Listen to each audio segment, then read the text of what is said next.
Welcome back to The Last Safe Space. This is a Music Venue Trust podcast. It is a no-nonsense, straight-talking, data-driven podcast where we talk about everything that's happening in the grassroots sector, in particular grassroots music venues. And today I'm joined by the lovely Chris Sherrington, one of the driving forces behind Music Venue Properties.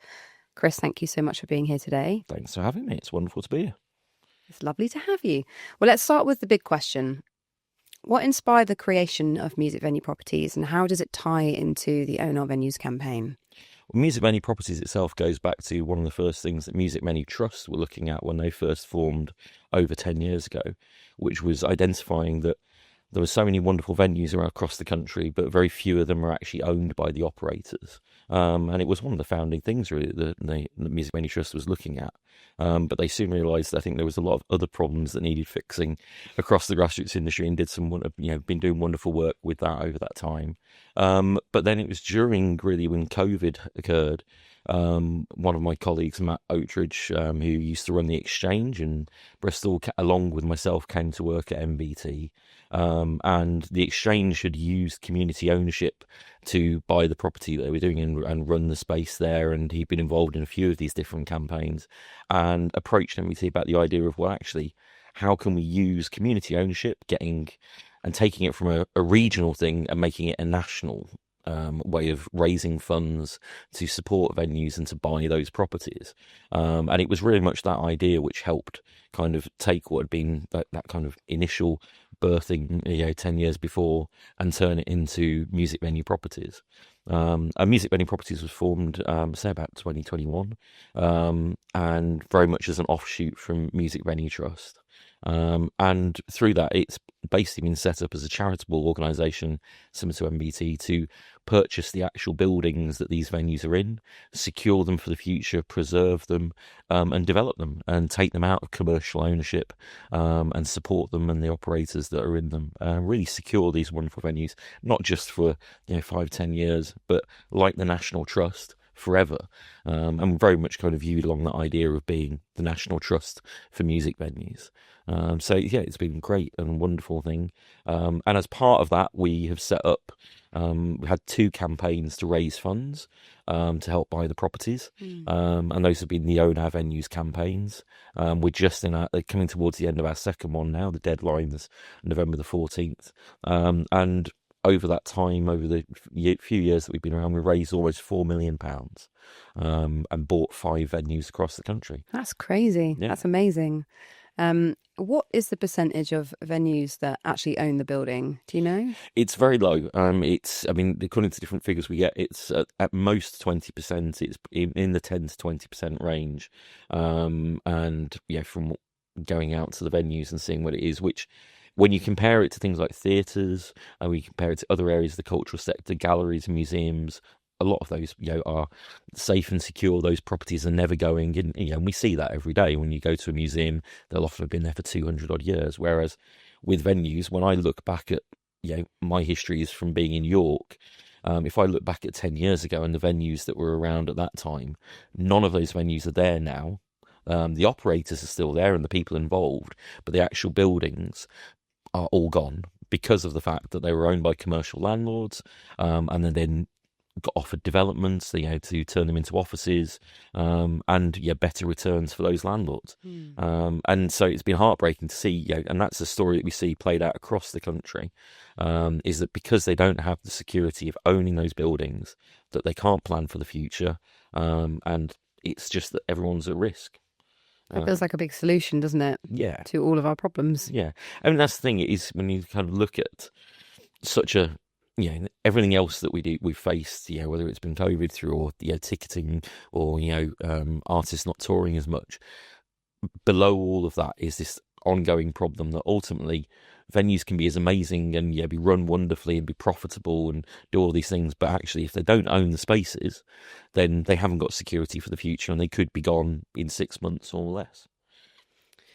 So a lot of people listening might not realise how serious the threat is to grassroots venues. Can you explain what kind of challenges these spaces face, especially when they're renting from private landlords? Yeah, I mean, that is one of the biggest challenges is the planning for the future. As I say, venue operators can be wonderful, have wonderful teams, be putting on a wonderful programme of things. But if they're not able to plan for the next 5-10 years, then they just really can't develop themselves. They can't support the community. And also, they can't invest in their spaces. We see so many wonderful operators who've got wonderful ideas. They want to make them the most accessible venues they can be, the most sustainable, the most eco-friendly. And yet they can't do those things because they just don't own the space.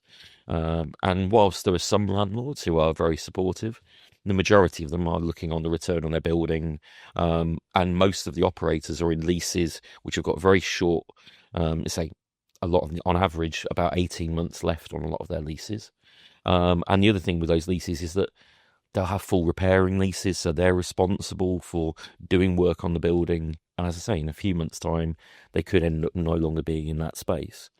So that is one of the real challenges for them, is kind of, well, how can we plan for the future? When I ran my venue, which was a wonderful 150 cap in York, we didn't even have a lease. We were renting, and we had, as part of our tenancy, we could be given 6 months' notice.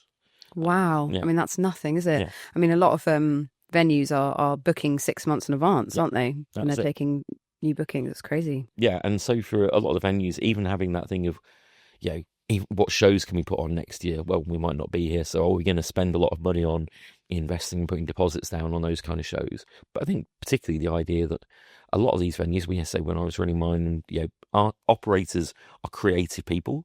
They want to do more. They want to support the local communities, and a lot of these venues, are in really key spaces that are core to the communities, and the communities want to use them more. So, but you can't devote yourself, you can't dedicate yourself to doing these things, because ultimately below that you've got that risk of, well, we may not be here in 12 months time. And so all the wonderful plans about doing, if you look at education, for example, music education, if you want to do a music education course for students, you usually have to commit to at least 2 years, because that's how long the course would be. But if you can't plan that because you can't be sure that you'll even be in that building in 2 years' time, then nobody gets around to doing those kind of courses, that kind of engagement. So any of those really good ideas that venues have, they just haven't got that security to allow them to develop that and do the amazing things they want to do. One of the most interesting things about this project is the funding model. So the idea of community shares is still quite new for a lot of people, I think. Can you explain how it works and what makes it different from traditional fundraising or donations? Yes, so community shares is, as you say, it's a fairly new thing. It allows people to, rather than just donate or give money to charities and organisations that are raising money, they can invest. And one of the good things about that is that it brings that real feeling of being involved with what's happening with the organisation. We have now almost 2,000 members. And each of them is really engaged and will help support us.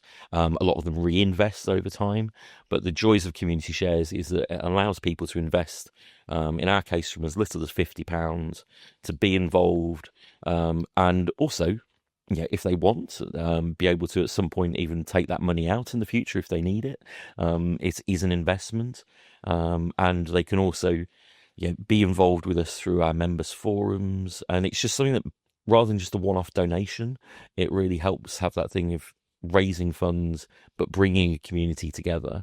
And as I say, it can be from as little as £50 all the way up to £100,000. And as an investment, the good thing is that, well, hopefully after time we have the option of paying interest out as well. So there's a return on it for people, which for some people is amazing. Yeah, that's a really cool thing. Yeah. And there's also tax incentives for really big, for certain investments as well, which can help with it.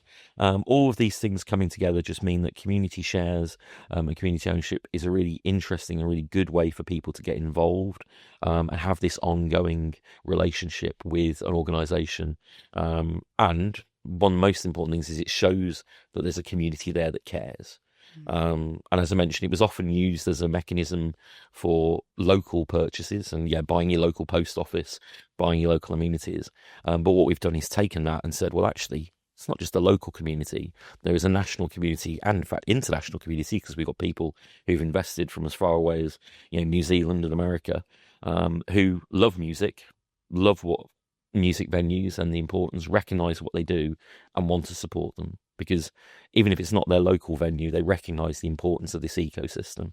And it's great to see that way that people can come together, invest, and support their venues, whether or not they've actually been to the venue or not. And hopefully at some point, they'll benefit from it. It's been really good to see. It's a wonderful model. It also, for us, allows us to take that, go to funders and say, well, look, we've raised money through these community investments. There's obviously people that are interested in it, and it's a thing to support, and are able to then get further funding and support, both from grants and donations. And we've been very fortunate of getting money from Arts Council. The UK Community Ownership Fund has helped us buy venues. But also then go out to lenders as well, like Figurative, who've been really supportive. So for every £1 that's invested, it actually ends up being £3 worth of money that we can then use to go and buy the venues. So wow, it's been great to have that. That's brilliant. I just wanted to touch on the venues that have actually already been bought as well. So you've already helped secure 5 venues, including the Snug, Atherton, right? Yep, the Snug and Atherton. Yeah, so the Ferret, Preston. Yep. Le Pub in Newport. Yep. That's got the Bunkhouse in Swansea. Yeah. And the Booking Hall all the way down in Dover. Dover, yeah. It's close to me, that one. With ownership transferred into community hands, which is so cool. What kind of impact are you seeing now that these spaces are protected? I think the biggest impact, and it's something that actually when first started, when we first started this, it was all about kind of security, but the main thing was about kind of at that point how we can support the venues and rent and all these things. Seeing how the communities now have a space that they can use forever, and actually not just the operators. It's been wonderful. There's some amazing operators in those venues, and seeing the mental health benefits for them of knowing that actually all the work they've been doing they've got a legacy now that is secure for the future. That's been wonderful to see. But I say also mainly to see like the engagement that comes from local council, from local communities as well, because they have got this permanent space. I guess also the expansion as well, because just thinking about the Ferret and Preston, they've just expanded the upstairs space, haven't they? And they've got plans to do that. Podcast studios, recording studios. That's going to be. Is it 350 cap space? Yeah, they've been there at the moment because the Ferret was an interesting one because the actual building, which is it's the oldest mill in the town. It's this massive mill building. The Ferret itself only makes up about 20% of the building, but the landlord wanted to sell the entire space, so we ended up having to buy the entire building. And then with support from Preston City Council, with a loan, they were able to, a local arts organisation who are currently involved with the Ferret, were able to buy the rest of the building back. And as you say, it's currently used at the moment for martial arts and stuff that's already in there. But they're looking to develop it into an art space. And that means, that's an extra bonus. As a result of the work we've done, it's not just one venue there, it's 2. But similarly, as you say, being able to develop these spaces, a lot of the venues that we've purchased have got other spaces that aren't used. If you are brave enough to go upstairs at Le Pub, there's a ladder that goes off into the attic where pigeons had been for years and stuff like that. And also at the Bunkhouse in Swansea, there's another 2 floors above the actual venue. Wow, really? Very rarely used, yeah. And so, they've got, and again, the operators there had got plans already. It's not like we've had to go with them saying, what would you do with it? They knew what they wanted to do with these spaces, but they just hadn't got the opportunity because they didn't own the building. And as soon as we've been able to do that, we've been very fortunate for both those venues to get support, and we're looking, getting development funds from local council, from Welsh government, and also at the moment we're doing an application with Arts Council England to do a similar thing for some of the venues we've got in England as well, to take these spaces, develop them, and add to those other rooms that they've got and turn them into full, whether it's studio space, rehearsal space, recording space, or even just more office space for the people to work there, and provide studio space for local creatives.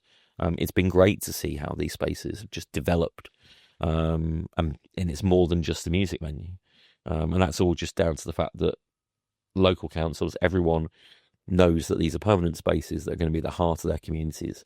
And it's great to see, similar to seeing the power of when someone local libraries and swimming pools and all those things, just having those facilities, and when people know it's there, it can make a real difference to how that space and that local area can be looked at. So I guess to sort of close, for people listening who care about music, community and local culture, what would you say to encourage them to get involved or to invest in the campaign? Is this where I go full Bob Geldof and give us the money? Exactly. Look right down the camera. Give us the money. People can invest now. As I will say, you can just go to www.ownourvenues.com. As I mentioned, you can invest from as little as £50 for under 25s, £100 the minimum for over slightly older ones like myself. Slightly, thanks for that. But yeah, they can invest there. They can also, one thing I say at the moment, as we're coming towards the end of the campaign, even if you've invested already or if you can't afford to invest at the moment, is just share the campaign, get the idea out there. Whilst it's great that we've got so many members, we believe that everyone who's a music fan should be supporting this campaign. So there's a real opportunity for everyone across the country to go out there, tell others about it, and invest in this campaign, which is, at the moment we're looking to buy, there's 9 venues that we've got in the pipeline. We've got some really iconic ones from, like the Joiners down in Southampton and the Croft in Bristol, and places like Bedford Esquires, but also real community venues. We've got, just announced Northern Guitars in Leeds, which is a great space. Gut Level in Sheffield, which is a really wonderful queer venue. Little Buildings up in Newcastle. And let's say there's venues all over the country. And so we're just going to fans, please invest now. You can go to ownourvenues.com and put your money where your mouth is, really. Yeah. Who needs to go to that next stadium gig? Yeah, you don't need to do that. Go and spend the money on investing in grassroots venues. Nicely done. And I guess finally, just looking ahead, what's the long-term vision for Music Venue Properties? To buy every venue in the country. Yes. Yes. That's a great vision. It will take a while. But no, whilst I joke about that, to be able to get to a point where we can secure every venue that is available, and also help those communities basically buy those venues off us at some point, to a point where, they can all be locally community run, have this kind of wonderful cycle where we can help organisations and help local communities buy their local venues. We will look after them and manage them. But then eventually, I'd love it if every single community across the country was able to own their own venue locally, and have that support there. But for us, it is, building up the portfolio of venues we've got. I think when we get to 12, we'll probably be the biggest owner of venues across the country. Soon we'll be up there with Live Nation and Academy Group and all those kind of things. Be as big as that. Dream big. Yeah, exactly. Dream big. But also, for me personally, it's been great to see these venues develop, working with the operators, supporting them. And also, it's not just about, for us, just the venues that we're dealing with. It's about helping other venues who want to look at community ownership, do it themselves. And actually, it's been really interesting to see it inspire, not just stuff across the country, but internationally. Recently, you've been talking with people in Australia and America. I love the fact that in America, the guys at NEVA, which is like the American version of MVT, are they going, they've used MVT's roadmap for so many things, but they still can't get their heads around how they could own our venues. But we're still helping to kind of inspire them, and they find that really inspirational. The idea that, particularly there's real issues about, Live Nation and other people owning venues and coming into local towns, and they want to be able to support those local communities. So hopefully we'll see Own Our Venues not just across the UK, but across the entire world. I think in the meantime, we need to make sure we get a venue in Scotland and one in Northern Ireland first. That's our next goal to do. So if anyone knows any venues in Scotland and Northern Ireland that might be coming for sale, let us know.